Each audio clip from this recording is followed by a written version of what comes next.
I never believed in the old stories, but now I wish I had. It was supposed to be a simple journey, a solo hike through the Grand Canyon, one of those bucket list experiences I had dreamed of since childhood. The idea of exploring its vast depths, discovering hidden paths and ancient formations, had always thrilled me. I wasn't superstitious, nor did I ever put much stock in the tales of spirits and curses. To me, the canyon was just another beautiful place to explore. The first few hours were uneventful. The sun dipped behind the canyon walls, casting long shadows that made the towering rocks appear even more imposing. But it wasn't until dusk, when I found myself lost, that things began to feel different. I had taken a lesser-known trail, one not marked on any official map, but mentioned by a local. "It's where the Cherokee elders say the spirits walk," he had told me with a crooked grin, warning me not to wander too far. I had laughed it off, thinking it was just another tall tale meant to scare the tourists. Now, standing alone in the fading light with no clear path back, I wasn't so sure. The air grew colder, unnaturally cold. The hairs on the back of my neck stood up as a silence settled over the canyon. No birds, no wind, not even the sound of my own footsteps seemed to echo in the vast expanse. It was as if the entire world had paused, holding its breath. Then, I heard it. A faint whisper, carried on the still air. At first, I thought it was the wind finally picking up, but as I strained to listen, I realized it was a voice. Low, guttural, and speaking in a language I didn't recognize. My heart raced and I spun around, searching for the source. There was nothing, just the looming shadows of the canyon walls. I shook my head, telling myself it was just my imagination. But the feeling of being watched wouldn't leave me. Every step I took seemed to echo louder, like something was following, just out of sight. I quickened my pace, trying to shake the eerie sensation, but the whispers grew louder, more insistent.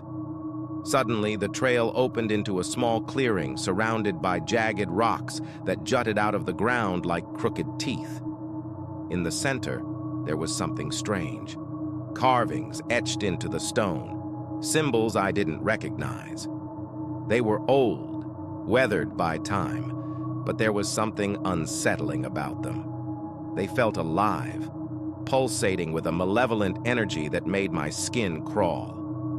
I backed away slowly, the whispers now swirling around me, mixing with soft, eerie laughter that seemed to come from all directions. My breathing quickened, and I could feel my pulse thundering in my ears. I was no longer alone. Out of the corner of my eye, I saw movement, a shadow darting between the rocks. It was too fast to make out, but I knew it was watching me, waiting. Panic set in. I stumbled backward, my foot catching on a rock, sending me tumbling to the ground. As I scrambled to my feet, I noticed something else, a fresh marking, a strange symbol carved into the earth beneath me.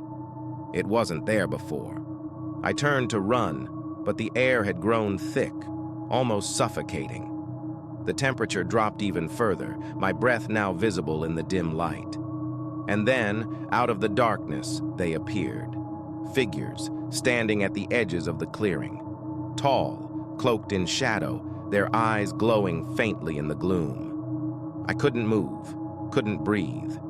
My limbs felt like lead, and all I could do was stare as they approached, their faces hidden beneath hoods, their movements slow and deliberate.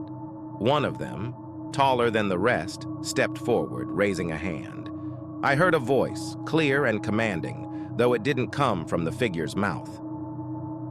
"You've strayed where you do not belong." The ground beneath me trembled, and I could feel the canyon itself awaken, as if it were alive and aware of my presence. The symbols etched into the stones around me glowed faintly, pulsing in time with the rhythmic thudding in my chest. Desperate, I turned and fled, but the landscape had changed. The trail I had come from was gone, replaced by jagged cliffs and narrow ledges that seemed to shift and move as I tried to navigate them. Every step I took felt wrong, like the earth itself was twisting beneath me, pulling me deeper into its grasp. As I ran, the whispers grew louder, more frantic, and I could hear voices now. Dozens of them speaking in hushed tones, warning me, taunting me.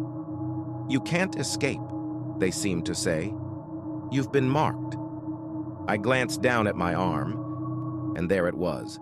The same symbol I had seen carved into the ground, now burned into my skin, glowing faintly in the darkness. My heart raced as the realization hit me.